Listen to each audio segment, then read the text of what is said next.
I hate that corporations pander uh, to various marginalized groups during the months or days that these people are supposed to be celebrated, but at least in some sense, they help normalize and um, make acceptable these groups of people in society. Uh, and also, they make the right wing mad, and I love that. June is Pride Month, and there's no missing its kickoff. Rainbow flags are everywhere. There are t-shirts and hats. Apple has a watch. Absolute Vodka has a special bottle. Companies have got more involved in Pride as a sign of how the whole culture is changing. But this year, the landscape has shifted. You are going to get rainbow vomit on everything across corporate America. Yes, rainbow vomit. That's the best kind of vomit, in my opinion. Uh, it's funny. I wonder if you could convince right-wingers that, the atmosphere is woke because rainbows naturally form if they would, stop breathing. Some corporations stepping into a fierce fight over transgender issues. It plays out in state houses. When you bow your heads in prayer, you see the blood on your hands. And on cable news. The same people who encourage minors to have life-altering hormones and surgery on their genitalia and even begin transitioning without parental consent, they have done and are doing enormous damage to young people. Yet, the same people who complain about kids getting hormone therapy don't care if girls get cosmetic surgery at a young age or if boys have a circumcision, which can be considered genital mutilation.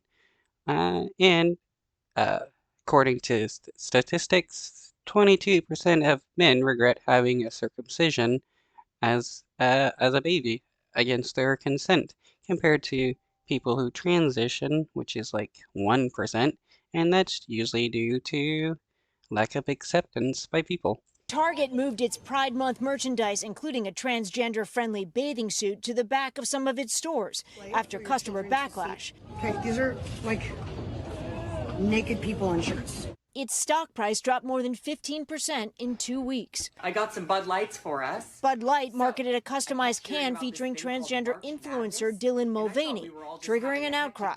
Sales dropped nearly 30%. There are calls to boycott Kohl's because of its Pride-themed baby clothes, and North Face, the outdoor company, as well. We like to call this little tour the Summer of Pride. Transgender.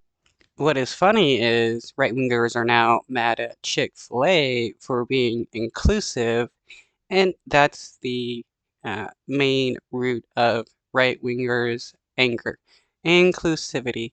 They hate it when you accept other people for being different because uh, differences makes it harder for people to be controlled when those are like, accepted and celebrated instead of being, some hegemony of, right-wing conservatism that all think just the same thing. Gender issues still seem strange and scary to people. 20 states have passed bans on transgender medical treatment for minors. Does this very angry debate?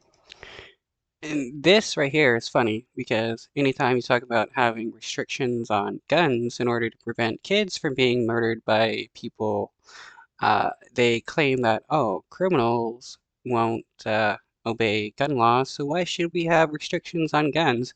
While at the same time, they make laws banning people from doing stuff because it's like, oh, we can prevent people from getting gender affirming care if we make laws against it. So they understand that laws work, they just don't care when it comes to kids dying by guns because right-wingers love watching kids die by guns. Cast a shadow over some of the progress that has been made. I think everyone is aware that issues that seemed to be settled just a few years ago are up for grabs again. Pride organizers across the country tell NBC News Digital that their once eager sponsors are now more hesitant, growing fearful a backlash will target their bottom line. Stephanie Gosk, NBC News, New York.